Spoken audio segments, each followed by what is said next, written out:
Les enfants, s'il vous plaît, ayez un plan.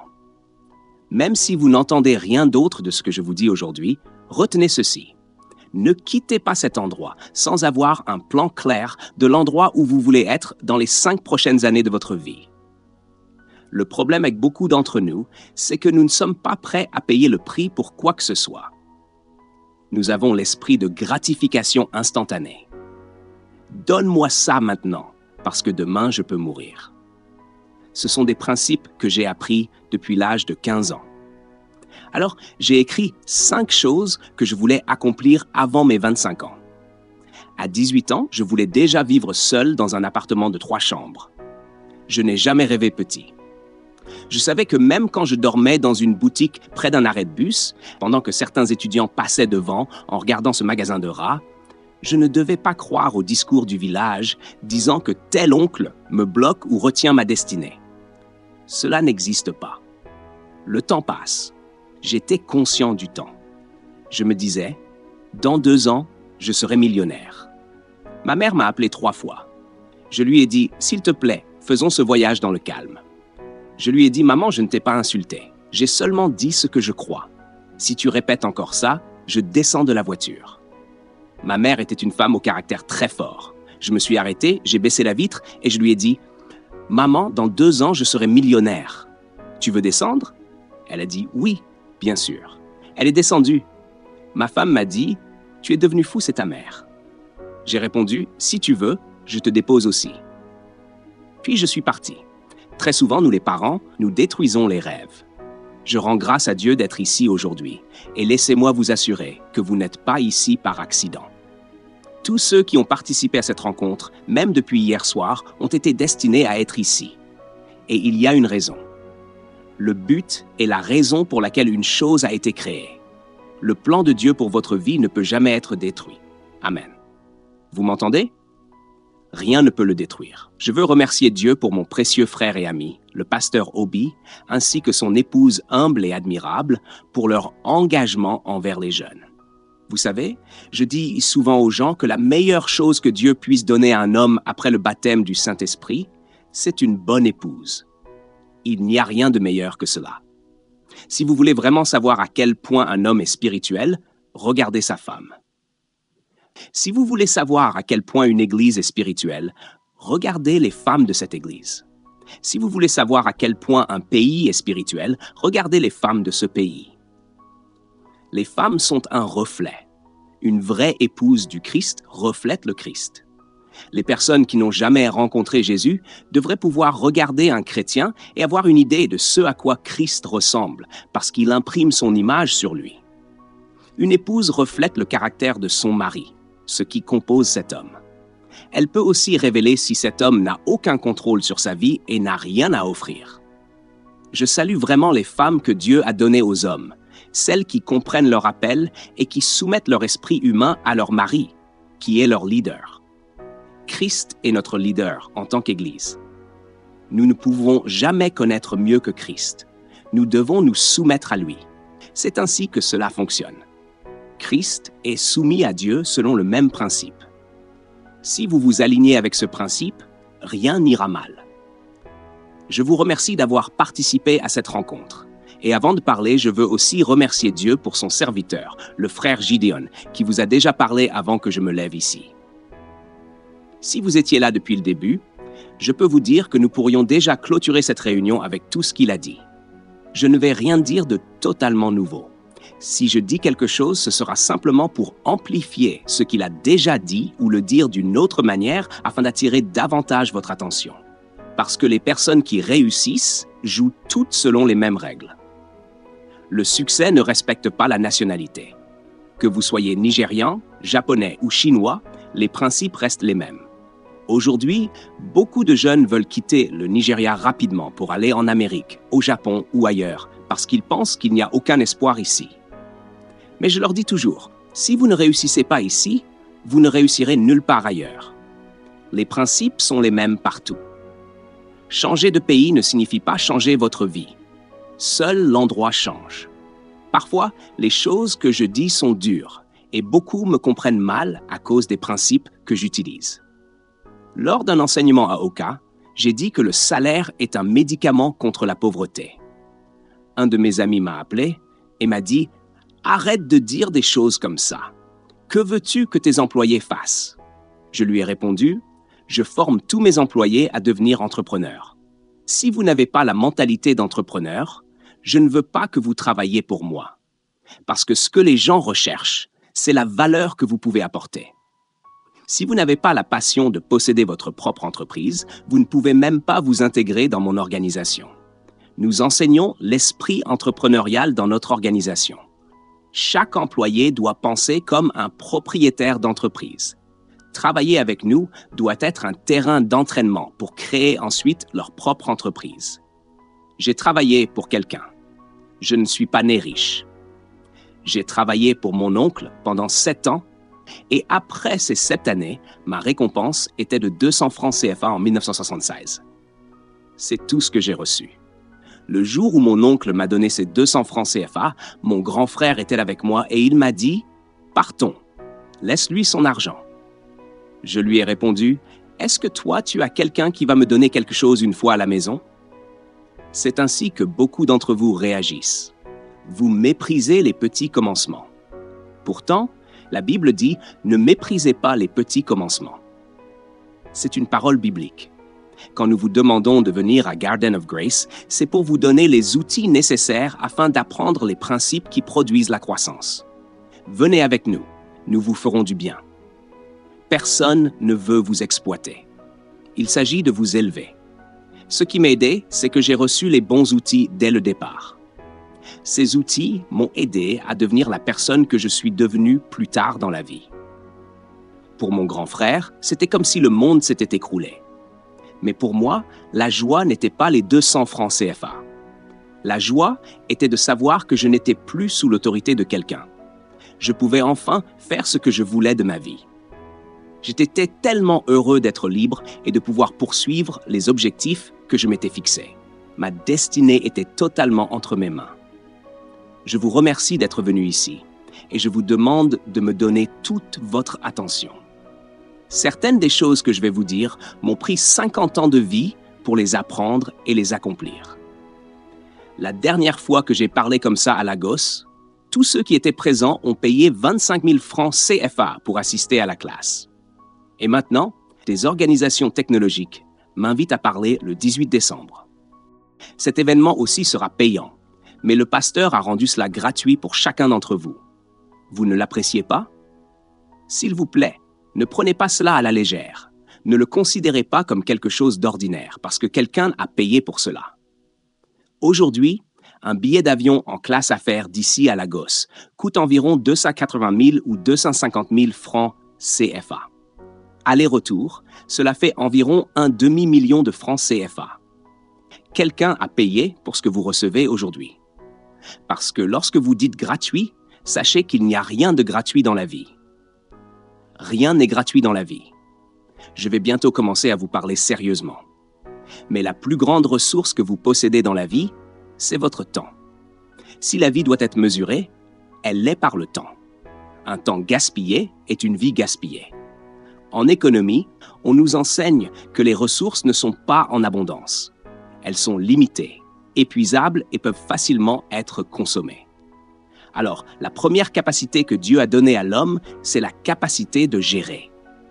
Les personnes qui survivent et réussissent sont celles qui savent bien gérer. Tout ce que vous gérez mal, vous le perdez. Quand les fils et les filles de Dieu ont mal géré la responsabilité qui leur avait été confiée, leur père les a chassés du jardin. Ils ont perdu. Si vous gérez mal votre vie, vous mourrez. Si vous gérez mal votre conjoint, vous le perdez. Si vous gérez mal votre entreprise, vous fermez boutique. La vie est donc une question de capacité à gérer. Et Jésus nous a enseigné cela à travers la parabole des talents et la manière dont les gens les ont gérés. Si vous gérez bien, davantage vous sera donné. Tout est une question de gestion des ressources. Un de mes amis me disait récemment, « Dieu m'a appelé, qu'est-ce que je dois étudier? La théologie ?» Je lui ai répondu, « N'étudie pas la théologie.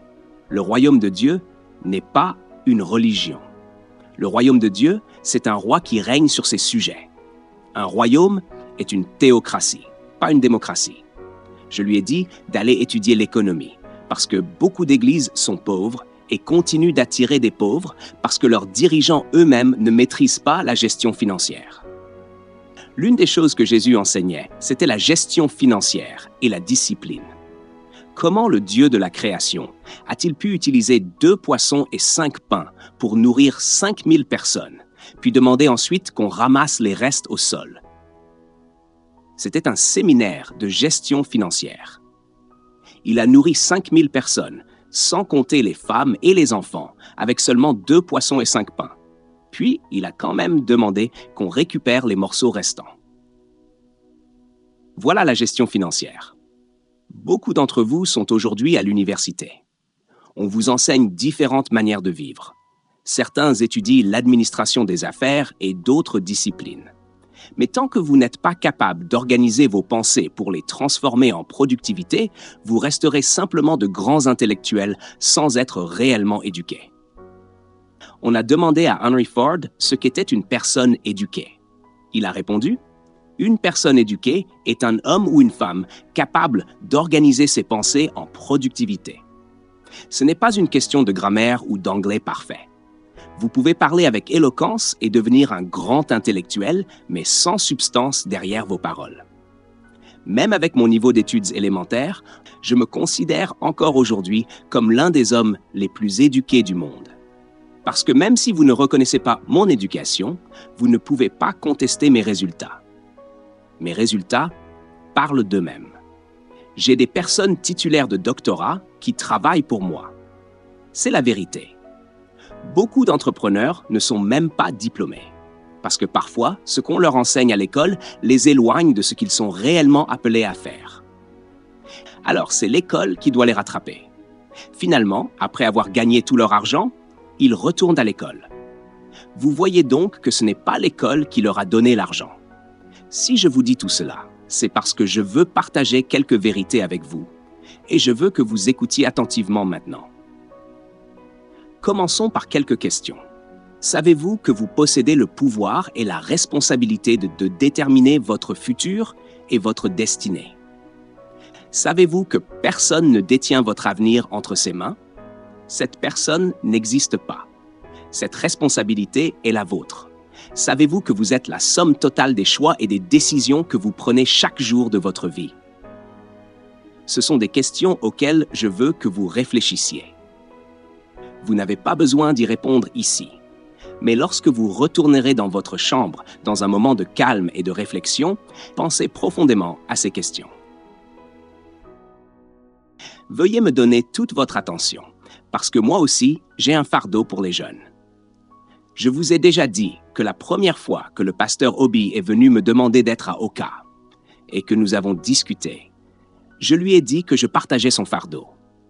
Je me sentais comme une femme enceinte qui cherche l'occasion de mettre son enfant au monde. Je veux vous aider à vous redécouvrir vous-même, parce que le plus grand problème aujourd'hui est une crise d'identité. Beaucoup de personnes ne savent pas qui elles sont ni d'où elles viennent. Vous êtes la somme totale des décisions que vous prenez. Avoir un désir, c'est très bien. Mais le désir seul ne peut pas vous conduire là où vous voulez aller. Il y a 3 D auxquels vous devez faire attention. Le désir est la première clé, parce que c'est ce que vous apportez à la table dès le départ. Mais vous devez ensuite prendre une décision. Malgré votre désir, vous devez décider. Même si cette route est difficile, je vais la parcourir. Je vais payer le prix. Je vais endurer. Vous pouvez avoir le désir de posséder tout le Nigeria et rester assis dans votre chambre. Demandez à tous les médaillés olympiques. Ils avaient le désir de participer aux Jeux olympiques, mais ce désir seul ne pouvait pas les y conduire. Ils devaient se réveiller à 5 heures du matin pour aller courir. Certains couraient avec le cœur battant comme un marteau frappant du fer, respirant presque jusqu'à l'épuisement. Mais il y avait quelque chose qu'ils regardaient. Un objectif olympique. La décision vient après le désir, mais cela ne s'arrête même pas à la décision. Vous avez besoin de détermination, vous avez besoin de constance. C'est pourquoi j'ai dit hier à ceux d'entre vous qui se sont avancés pour donner leur vie à Christ que vous avez fait la bonne chose. Vous avez fait le premier pas. Mais cet engagement ne doit pas s'arrêter sur le terrain. La constance de continuer jusqu'au bout est ce qui fait réellement la différence. Alors, pour réussir dans la vie, vous avez besoin de 3 choses. Et écoutez-moi bien. La première est une vision. Une vision est une capacité de voir au-delà. Beaucoup d'yeux peuvent regarder, mais très peu d'yeux peuvent réellement voir. Avec les yeux de la vision, vous pouvez être ici physiquement et voir au-delà de ces 4 murs, parce que votre vision vous transportera là où vous voulez être. Quand mon oncle m'a donné 200 francs CFA, j'ai regardé et j'ai vu une destination. Comme un voyage en mer. Je ne connaissais pas toutes les routes qui allaient m'y conduire, mais je voyais déjà la fin du voyage et cela m'enthousiasmait. Parce que la destination finale devient la motivation qui vous fait vous réveiller chaque matin. Quelque chose brûle dans vos os. Une passion vous consume.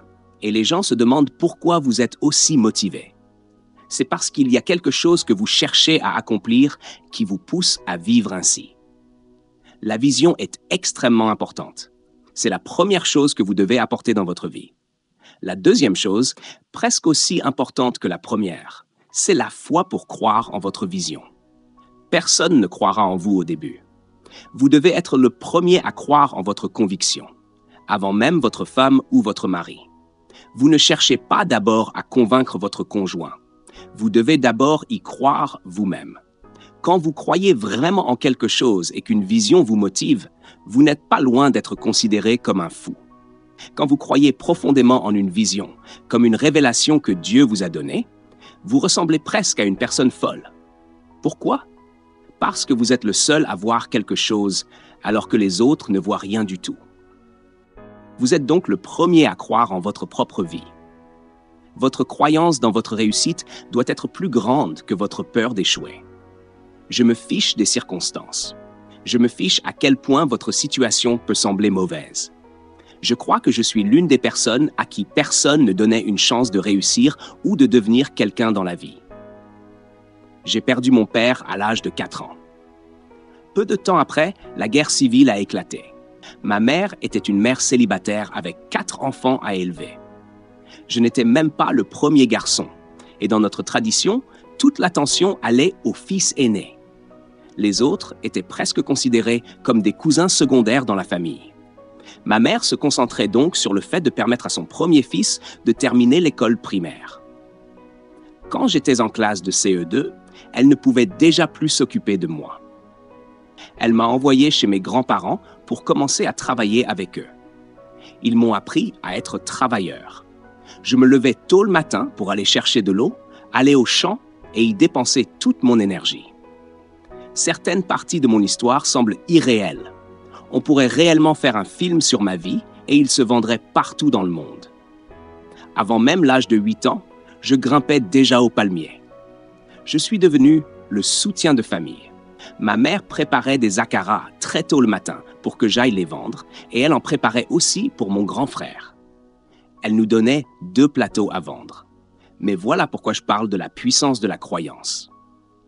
Personne ne croyait en moi, mais ma mère m'a parlé quand j'avais 4 ans. Elle m'a regardé droit dans les yeux et m'a dit « Cusa, crois en toi-même et crois en Dieu ». Ma mère me disait aussi qu'il était difficile pour les gens de me dire non, que j'étais quelqu'un d'aimable. Et cela est resté gravé dans mon cœur. J'ai cru innocemment ma mère. Alors, quand j'allais vendre ces akaras et que je demandais à quelqu'un « S'il vous plaît, achetez des akaras » et que la personne répondait non, je retenais parfois son vêtement. Elle demandait « Qu'est-ce qu'il y a ?» Et je répondais « Ma mère m'a dit que personne ne me dit non. » La femme commençait alors à rire. Et finalement, elle achetait. C'est aussi une leçon que j'essaie de vous enseigner aujourd'hui. Il y a beaucoup de femmes ici, et vous êtes toutes des mères potentielles. Vous devez comprendre ceci.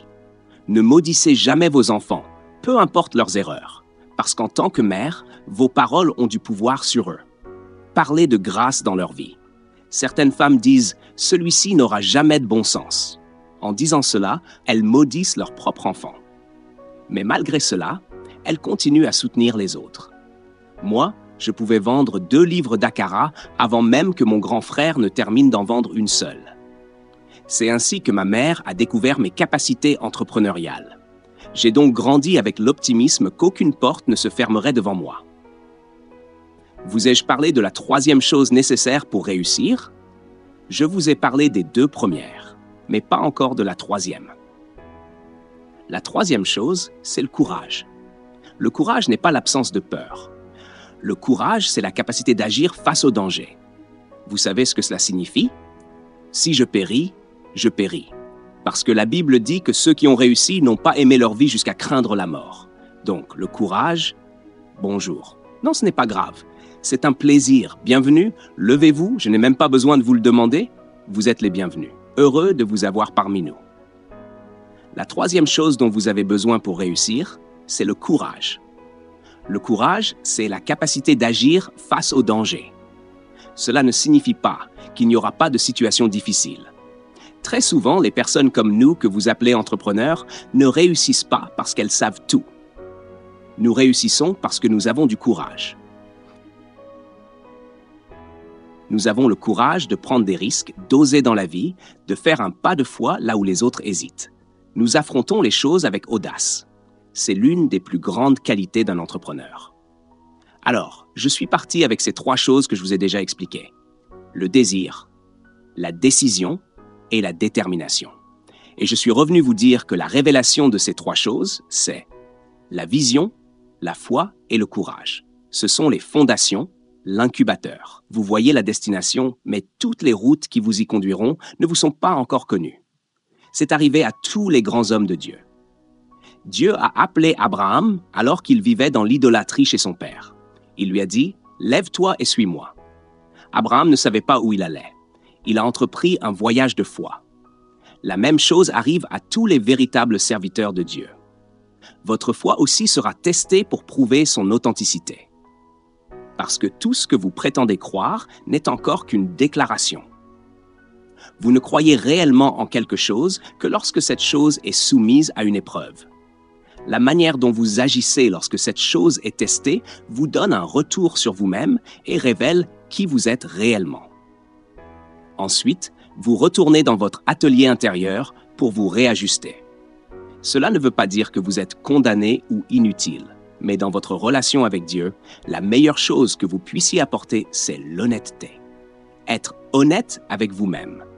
Parce qu'il est facile de dire « je ne commets pas d'adultère »,« je ne commets pas la fornication »,« je ne mens pas »,« je ne vole pas ». Ce ne sont que des paroles. Il faut attendre qu'une occasion se présente où vous pouvez mentir sans que personne ne le sache et que vous refusiez malgré tout de mentir. Alors seulement, vous pourrez rentrer chez vous, vous frapper la poitrine et dire « je suis une personne honnête ». Personne ne veut être pris par une caméra. Quand vous savez que les gens vous observent, vous vous comportez bien. Il existe une tendance animale chez chaque être humain. Quand vous allez en Amérique et que vous voyez tout le monde payer ses taxes et respecter les règles, vous pensez peut-être qu'ils le font parce qu'ils sont tous bons. Non, ils savent simplement que la loi les rattrapera et qu'il y aura des conséquences. Beaucoup d'entre eux viennent ici et voient des gens brûler les feux rouges, alors ils commencent eux aussi à le faire. Mais vous devez être capable de vous donner un retour honnête lorsque l'occasion de mal agir se présente. L'une de mes plus grandes joies dans la vie, c'est que j'ai compris très tôt, comme le frère Gideon vous l'a dit, que le meilleur capital que vous possédez, ce sont les ressources humaines, les personnes avec qui vous êtes en relation, les connexions que vous construisez et la confiance que les gens vous accordent, une confiance que vous ne devez jamais trahir. J'ai compris que le meilleur crédit pour développer mon entreprise, c'était ce qu'on appelle le crédit fournisseur, et non les prêts bancaires. Les banques prennent leurs intérêts tous les jours, que ce soit dimanche, jour férié ou non, après avoir déjà récupéré suffisamment d'argent sur votre dos. Mais quand quelqu'un vous donne des marchandises à crédit, il vous donne en réalité de l'argent sous forme de biens. Vous échangez ces biens et l'argent liquide reste entre vos mains.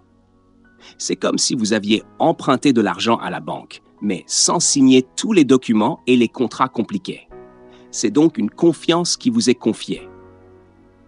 Et vous devez la garder avec intégrité absolue, sans jamais la trahir.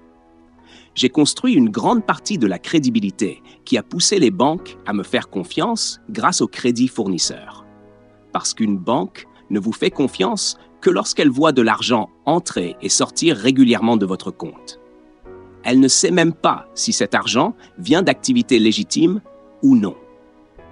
Mais quand elle voit un flux constant d'argent pendant longtemps, elle commence à se dire « quoi qu'il fasse, il sait produire de l'argent ».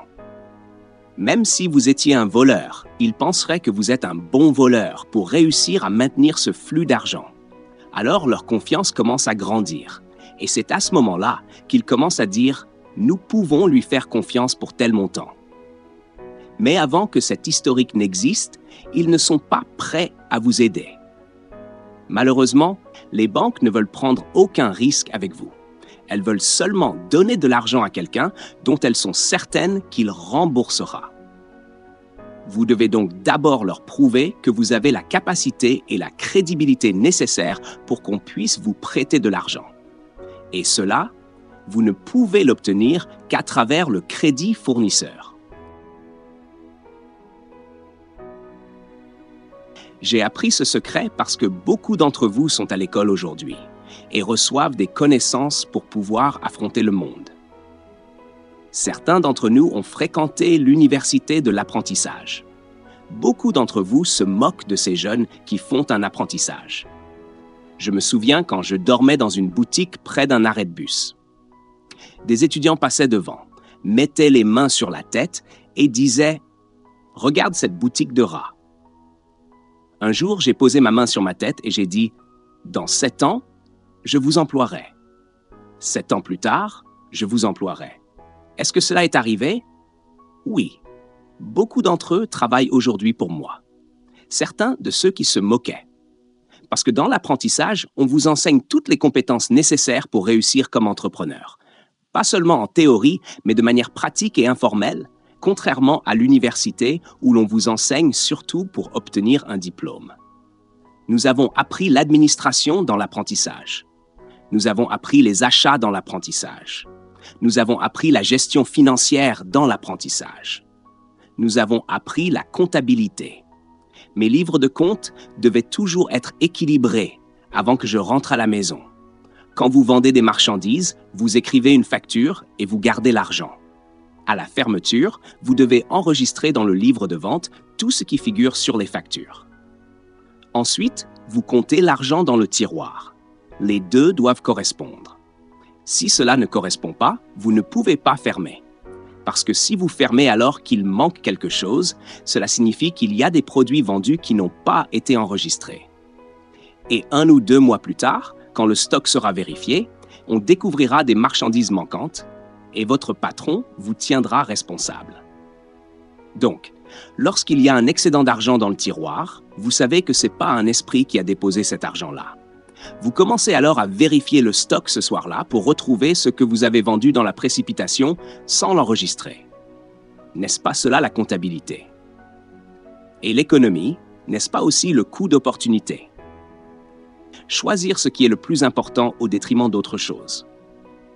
Vous vous moquez de ces jeunes, mais ils reçoivent des outils précieux grâce à l'application pratique. C'est pourquoi je lance ce défi. Prenez un jeune qui a fait 6 ans d'apprentissage et donnez-lui 1 million de francs CFA.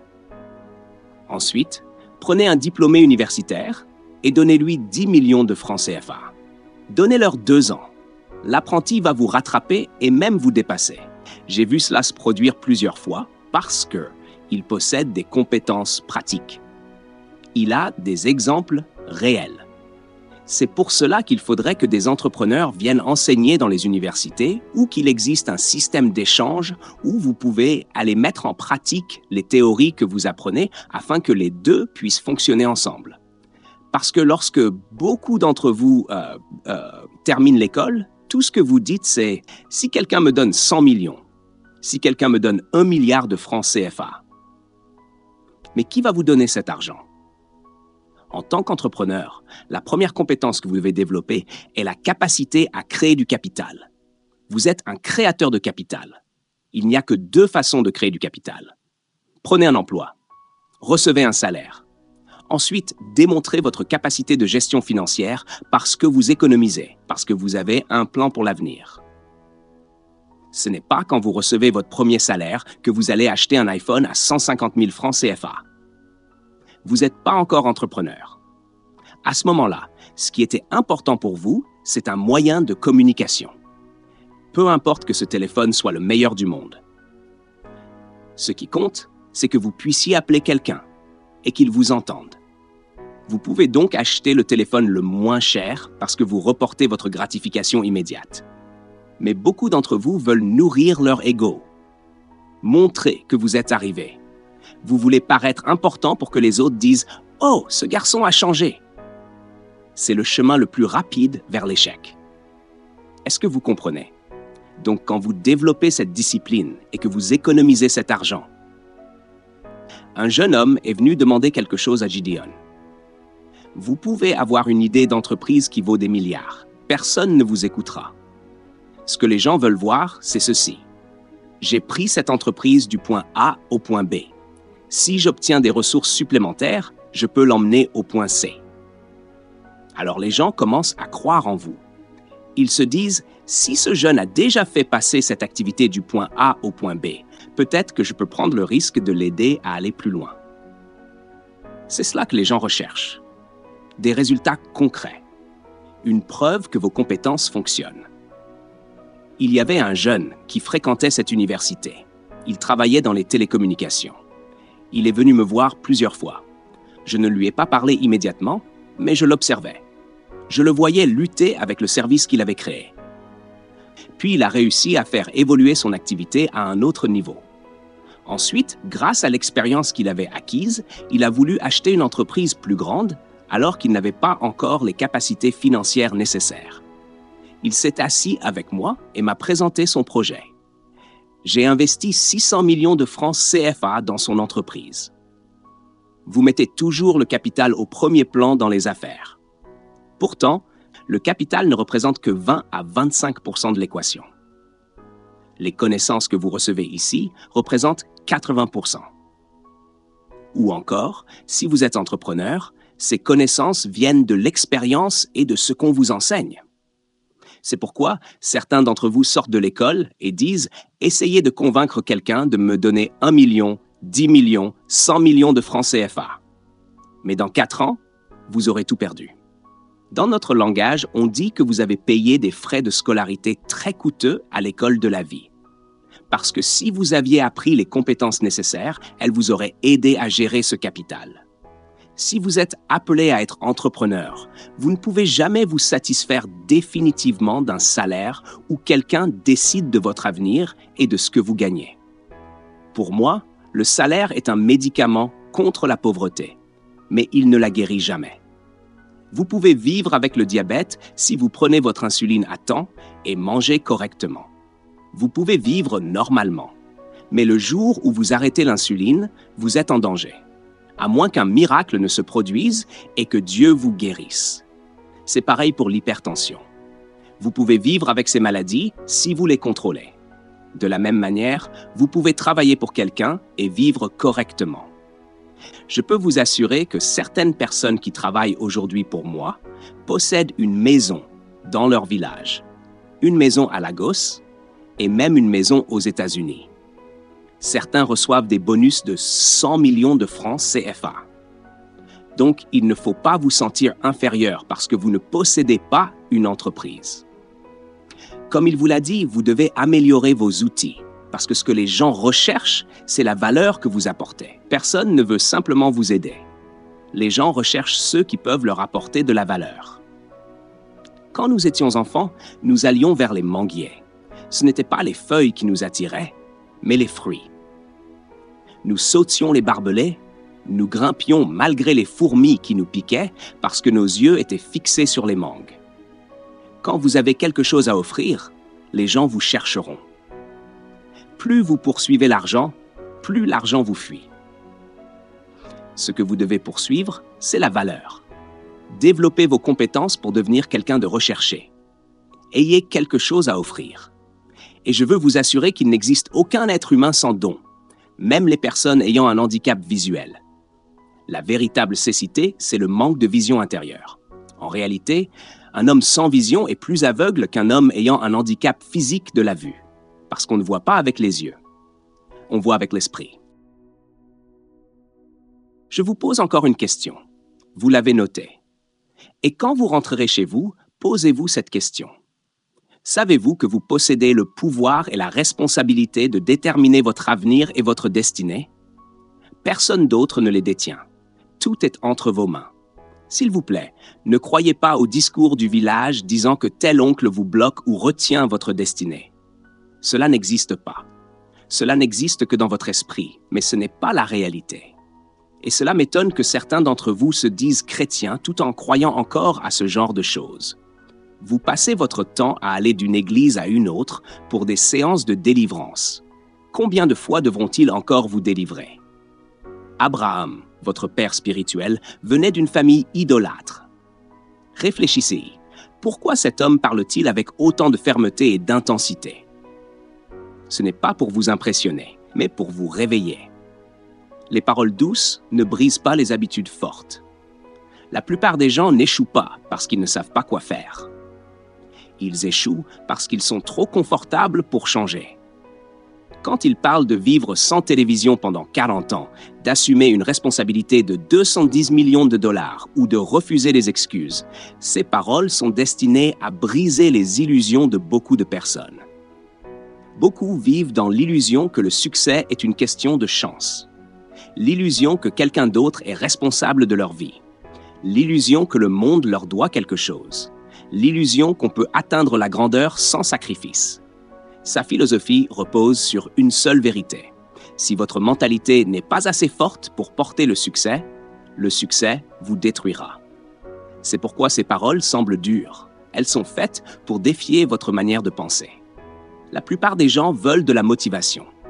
Mais ce dont ils ont réellement besoin, c'est d'une confrontation. Une confrontation avec leurs habitudes, avec leurs excuses et avec les décisions qu'ils continuent d'éviter. Alors, pendant que vous regardez cette vidéo, comprenez ceci.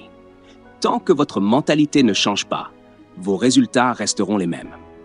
Abraham, votre père spirituel, venait d'une famille idolâtre. Toute sa lignée baignait dans l'idolâtrie. Mais dès qu'il est entré dans la Nouvelle Alliance, la Bible dit « Si quelqu'un est en Christ, les choses anciennes sont passées. Toutes choses sont devenues nouvelles. » Pourquoi ne pouvez-vous pas le croire? Je ne dis pas que les mauvais esprits n'existent pas. Ils existent. Même dans ma propre famille, je pouvais identifier certaines choses. Personne n'était devenu chrétien dans ma famille avant moi. Personne n'était diplômé avant que je devienne chrétien. Tous les premiers fils qui devenaient prospères dans notre famille mouraient avant 45 ans. Mon père lui-même est mort à 44 ans.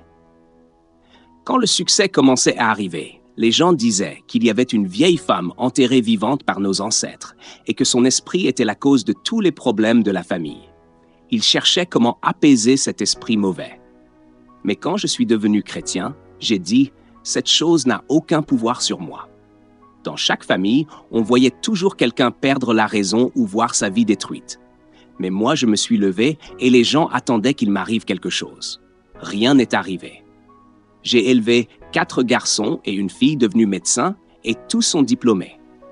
Donc oui, les mauvais esprits existent. Mais lorsque vous entrez dans la Nouvelle Alliance, ils n'ont plus aucun pouvoir sur vous. Vous n'appartenez plus à cette ancienne alliance.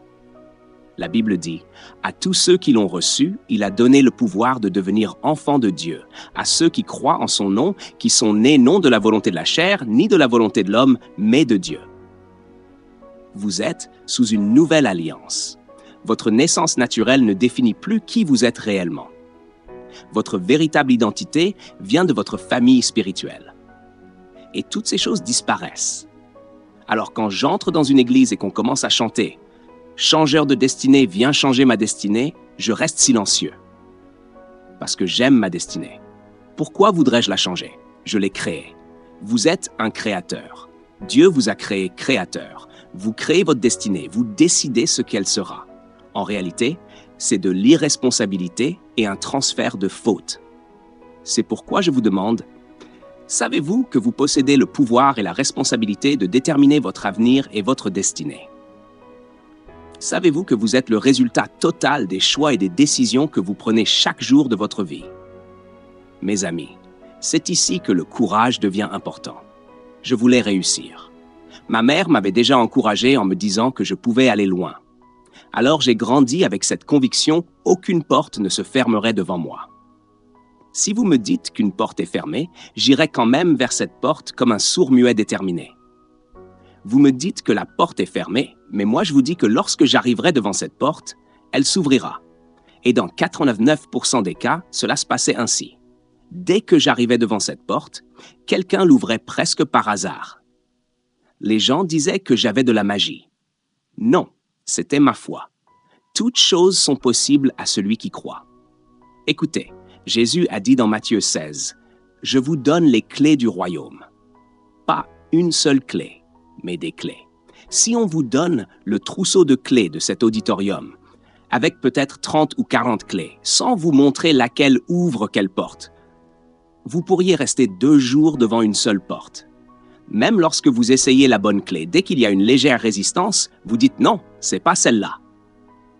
Puis vous passez à une autre clé. Vous finissez par croire que la bonne clé n'existe pas. Mais celui qui connaît la bonne clé la prend simplement, la met dans la serrure, tourne et la porte s'ouvre. Et vous dites « mais nous avions pourtant les mêmes clés ». Oui, mais lui connaissait la bonne clé. Tandis que vous fonctionniez par essai et erreur. Même quand vous aviez la bonne clé, vous la retiriez. Alors vous venez à l'église pour qu'on vous équipe et qu'on vous donne la bonne clé qui ouvre la porte. Ainsi, lorsque cette porte résiste un peu, vous continuez à tourner parce que vous savez que vous avez la bonne clé et qu'elle finira par s'ouvrir. Alléluia. Ce sont des principes que j'ai appris depuis l'âge de 15 ans. Alors, j'ai écrit 5 choses que je voulais accomplir avant 25 ans. Aujourd'hui encore, j'ai des projets pour mes 80 ans et même pour mes 90 ans. La ferme située à Anakou, avec ses 3000 hectares où nous cultivons le riz, le récoltons, le transformons et le commercialisons. Les gens pensent que tout cela a commencé en 2015. Mais j'ai acheté cette terre il y a environ 35 ou 40 ans.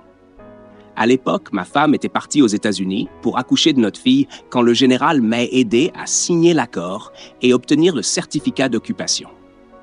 J'ai toujours su que j'allais me lancer dans l'agriculture. C'est la puissance de la vision. Les choses ne se réalisent pas le même jour. Vous pensez à l'avance et vous planifiez.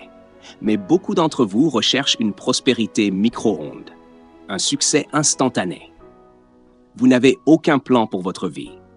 Les enfants, s'il vous plaît, ayez un plan.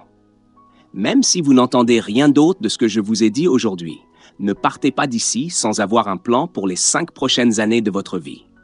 Parce que quand vous avez une vision, vous êtes proche d'un fou. Cette vision vous emprisonne. Vous êtes poussé par elle. Vous n'entendez plus les distractions autour de vous. L'excitation de ce que vous voulez accomplir vous consume entièrement. Alors j'ai écrit ces 5 objectifs. À 18 ans, je voulais vivre seul dans un appartement de 3 chambres. Je n'ai jamais rêvé petit. À 20 ans, je voulais être marié. À 21 ans, je voulais avoir un fils. Et je disais déjà à cette époque, quand j'aurai 40 ans, si vous me voyez avec mon fils, vous penserez que nous sommes frères. J'y avais déjà réfléchi. À 23 ans, je voulais posséder ma propre voiture. Et à 25 ans, je voulais être millionnaire. Un rêve sans plan n'est qu'un souhait. Oui, un rêve sans plan n'est qu'une pensée imaginaire. C'est le plan qui vous pousse et vous guide. Chaque année, vous devriez revenir vers votre plan et vous demander « Où suis-je par rapport à l'endroit où je voulais être ?» Moi, chaque soir après mes activités, je posais mes objectifs sur mon lit et je les regardais du début à la fin avant de dormir. Je remplissais mon esprit avec cette vision. Quand je dormais, je me voyais transporter des conteneurs. Je me voyais parler avec des hommes blancs. Je me voyais aller au Japon. C'était mes rêves. Le matin, je me réveillais en disant « Le jeune millionnaire arrive ». Et les gens riaient encore.